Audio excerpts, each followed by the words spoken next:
Hey, good morning here from Wayland Wayne in Nelsonville, Ohio. I'm here this morning with Brad McFadden, and we actually started out as cross adventuring last Saturday.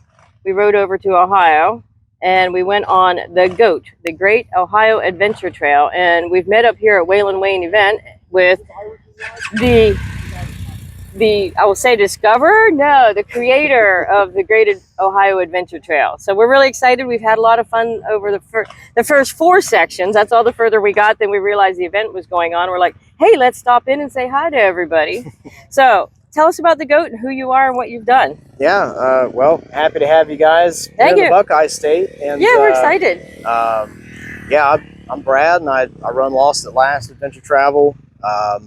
Just something I started whipping up when going through a tough time in my life, and just really had to get back to the basics, right? Of what do I enjoy, what do I find purpose in, and there's a lot of therapy out in those trails. I'll tell you that. That is true. Yeah, and something that really stuck with me was what brings you joy, right? And that's Lost at Last thing is finding the joy in adventure travel. Yeah.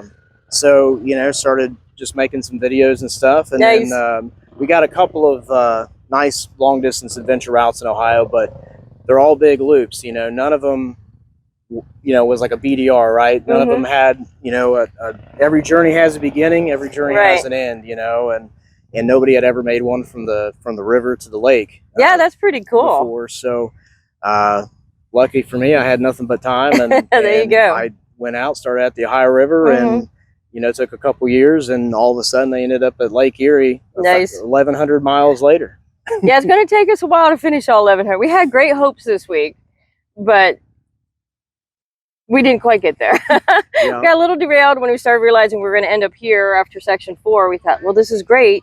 We'll have a chance to chat with you a bit. But we did. We rode the bikes out Saturday, clear over to Shawnee State Forest, and then from Shawnee we rode over to Ripley on the Ohio River, which is where Brad set up the beginning of the route. Yeah. And then it was kind of exciting for us to think about doing the whole 10 sections straight through, which we obviously ran out of time this week. Yeah. But it ends up at Lake Erie, which is really close to where we live. So it's been just a nice way to kind of meander our way through.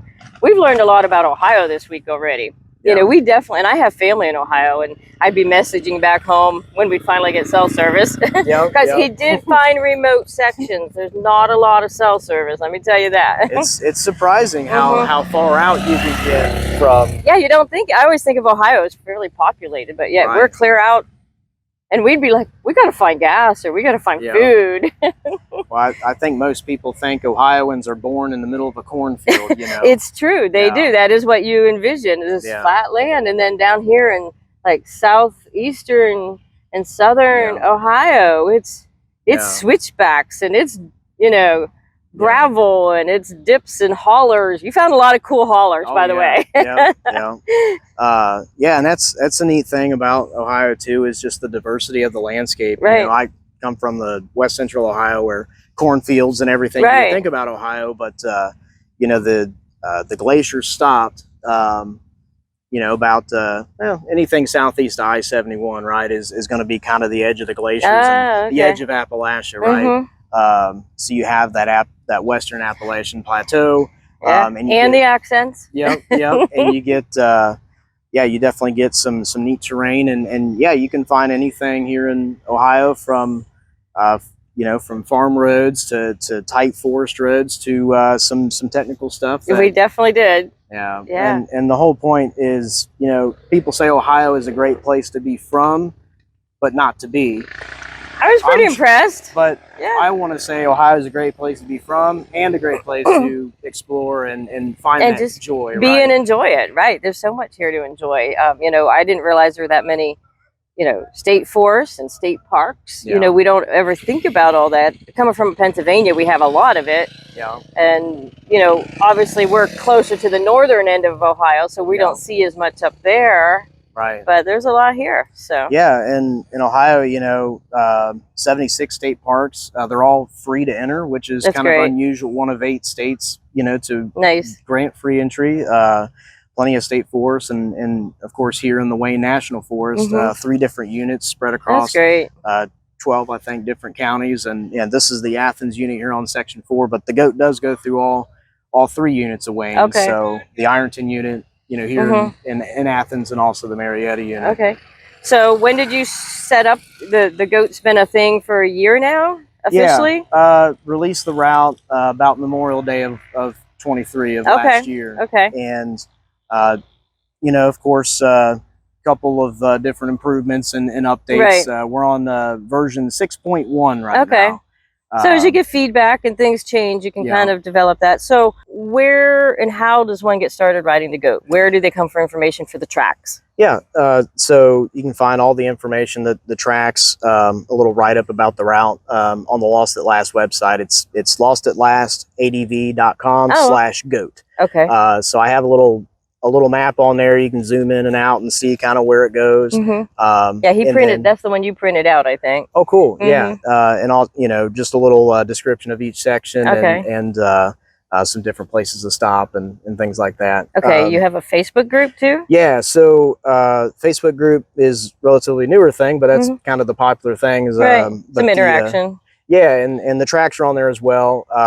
So just search for Great Ohio Adventure Trail on Facebook groups and you'll see it. Okay.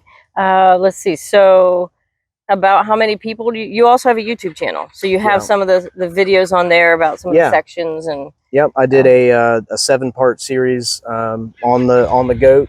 My initial ride, I rode the whole thing in July of 23 and recorded it and made it into a series, and it's a good way. We watched them all. Yeah. It's a good way to just kind of get an idea of the terrain, and the route was made for the beginner to intermediate rider. Yeah, definitely. There's maybe 1 or 2 sections that are a little tough, but we had a few gnarly moments. Yeah, but I'm riding the Versus X300 and I did fine on it. Other than I'm like terrified a moment or two, but just because I didn't want to drop the bike, not because it was like, oh, this is way beyond me. It's just I didn't want to drop it.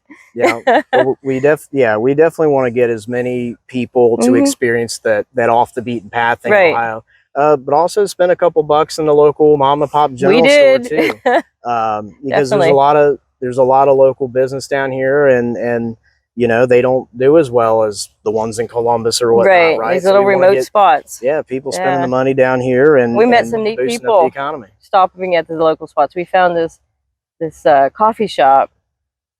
And we, of course, tagged him and everything, and he shared it. And he had so many questions about, about the bikes and everything else. So it's just a great, ADV riding is a great conversation starter anyways. Wherever you go, somebody's always curious about why you're packed and loaded. So, they just think you're going to the Arctic Circle or something. Exactly. So you have a big ride coming up. Yeah. When's that? Yeah. So along with the main route, we also have these GOAT loops, right? Okay. Where different sections of the trail. So right now they're out for sections 3, 5, and 6. Okay. It's about 100-mile loop for each. It's a nice day ride, right? And what I've been doing is these camping rides where we'll camp on Friday, ride the loop on Saturday, and take off Sunday. But the fall one's coming up for section 5, particularly favorite one of mine. That'll be October 18th to 20th, so I'll post it on my social media and also in the group, right? There's going to be a RSVP thing in the group. Okay, so that's where people can reach out to Brad on that for October, for this fall still, and then you'll start those back up again next year. Yep. Try to do one for every season, spring, summer, That'll fall. That'll be fun. Maybe not winter time on the motorcycle. Yeah, you never know what you're going to get out here. So, well, great. We appreciate you coming out, making us welcome here and helping us learn a little bit about what Waylon Wayne's about, because we're totally newbies here today, riding in yesterday, and if we hadn't realized we were hitting here at the same time, it might not have worked as well. So we want to thank you. Good luck with everything, and check out Brad's channels, his Facebook group, and his website. And well, and a parting gift for you, you'll find a sticker stash on section 5. There you go. But, give you one early. Thank you. So be sure to hit to section 5. Thanks for coming out.